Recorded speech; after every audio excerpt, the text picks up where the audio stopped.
नमस्कार मित्रों, स्वागत है एक बार फिर से आपका अपने ही चैनल जेवी डिवोशनल में। पिछले एपिसोड में हम लोगों ने बहुत ही सुंदर प्रकरण देखा जिसमें भरत जी प्राणों का दान दिया प्रभु हनुमान जी ने।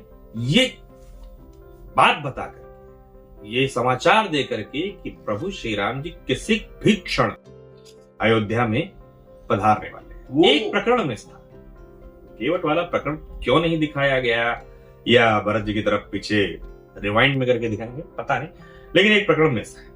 ये संदेश अयोध्या राज्य के लिए, उनके परिवार के लिए, उन सबके लिए के लिए सबसे शुभ समाचार था, क्योंकि वो ग्लानि जो उनके अंदर थी इतने सालों, क्योंकि वो भरत जी तो रहे थे, प्रसन्न नहीं थे। भरत जी के पास जो शब्द है ना वो अनमोल। भरत जी ने किस प्रकार से कहा, इस संसार में ऐसा कुछ है ही नहीं जो इस समाचार के प्रति दान में मैं आपको दे सकूं या आपको इस समाचार के लिए कुछ इनाम दे सकूं प्रतिफल में। मेरे पास ऐसा कुछ है ही नहीं, इस पूरे समग्र संसार में कुछ नहीं। सबसे बड़ी बात यह है कि भरत जी जब वो अपना वचन पूर्ण करने में लगे हुए थे तो परिवार का कोई सदस्य भी उसमें रुकावट नहीं बना। और वही चीज वो क्रोधित हुए कि मेरा वचन खंडित कौन करने है, कौन है जो रघुकुल की रीतियों में अपनी बढ़ा रहा है, जरा बताओ तो मुझे। चलिए देखते हैं मिलन भरत जी परिवार का, भरत मिलाप देखते हैं। कुल मिला शुरू करते हैं एपिसोड नंबर 263 पार्ट 2।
आ गया।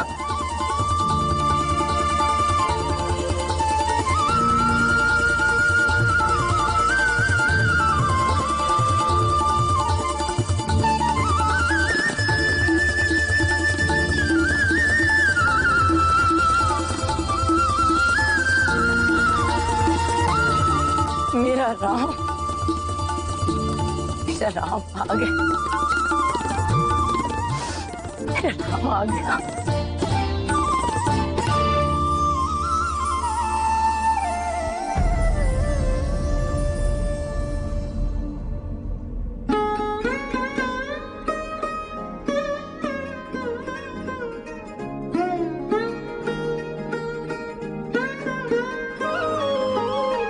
भरत को भाव से राम निहारा, हारे, तुम सम भाई कौन प्यारे।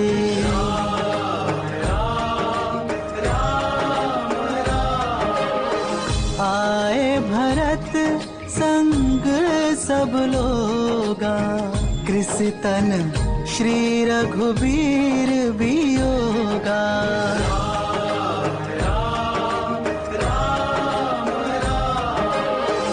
गहे भरत पुनि प्रभु पद पंकज, नमत जिन्हि सुर मुनि शंकर अजय। भैया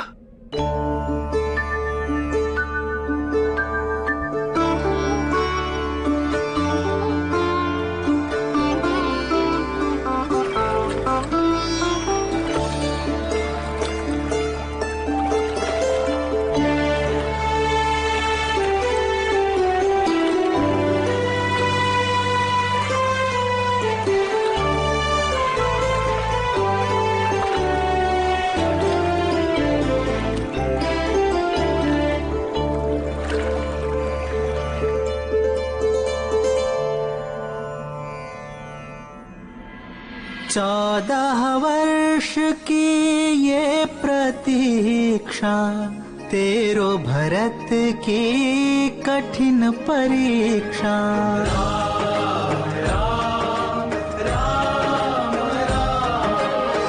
प्रभु तुम अवध राज के स्वामी, अंतर मन सुनो अंतर्यामी।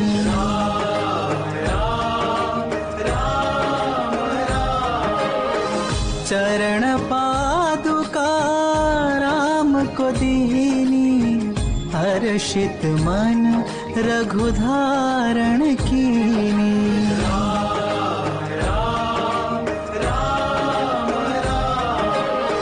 भाई से भाई का नाता, देवलोक से देखे विधाता।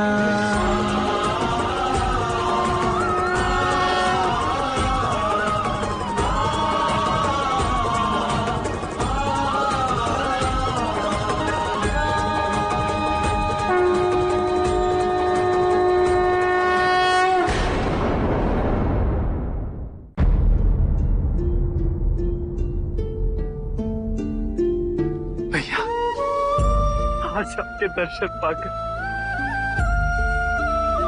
मेरे अभिशप्त जीवन का कलंक समाप्त हो गया भैया। 14 वर्षों से जिस भार को मैंने अपने हृदय और मन में रखा था, आपको अपने नेत्रों के सम्मुख पाकर मैं उससे मुक्त हो गया भैया। आज मुझे ऐसा प्रतीत हो रहा है जैसे मेरा नया जन्म हुआ है भैया, नया जन्म हो गया। नहीं भरत, इस संसार में तुमसे अधिक त्याग और बलिदान करने वाला भाई दूसरा कोई और हो ही नहीं सकता। वनवास के इन 14 वर्षों में मैंने तुम्हें कभी अपने से दूर नहीं पाया भरत। तुम सदैव मेरे समीप थे, जीवन के संकटों में सदैव मेरे साथ खड़े थे, मेरी शक्ति, मेरा विश्वास बनकर। मैंने एक क्षण के लिए भी कभी तुम्हारी रिक्तता का अनुभव नहीं किया भरत, कभी नहीं।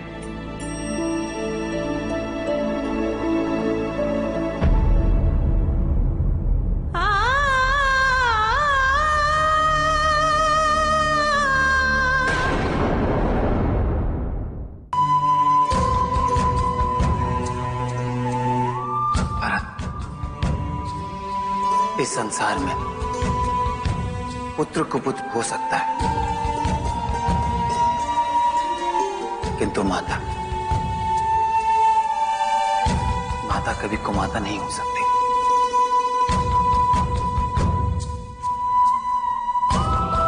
ये पुत्र बन माता का बहुत बड़ा ऋण होता है, पर वो आजीवन उस ऋण से उऋण नहीं हो सकता भरत।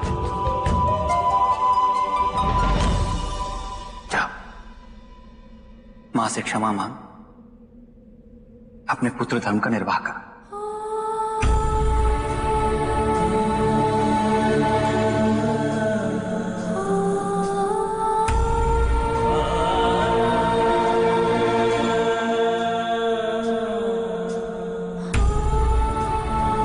पूत कपूत होते ये सुना था, पर माता कुमाता हो सकती है, इसका साक्षी हूं मैं। आज मैं इसको माता का परित्याग करता हूं।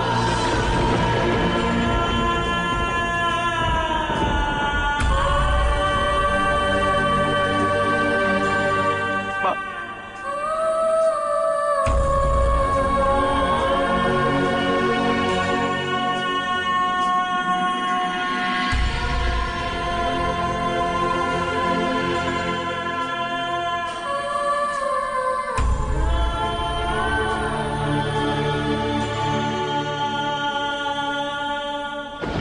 क्षमा कर दीजिए मां, मुझे क्षमा कर दीजिए, क्षमा कर दीजिए मां। मैंने आपका बहुत अनादर किया है मां। मैं भी तुम्हारी दोषी हूँ, मैं भी तुम्हारी दोषी हूँ।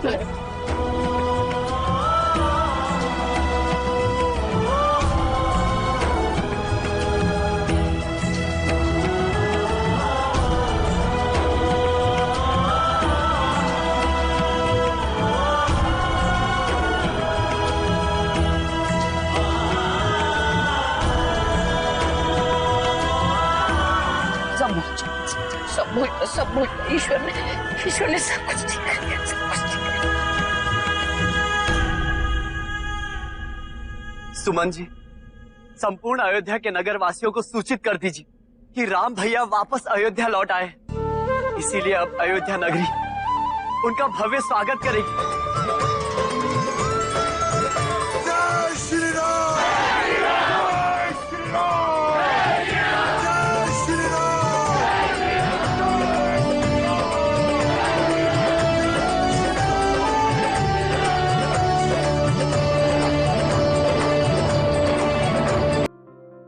राम जी की संपूर्ण यात्रा में बहुत से उतार, बहुत से चढ़ाव थे।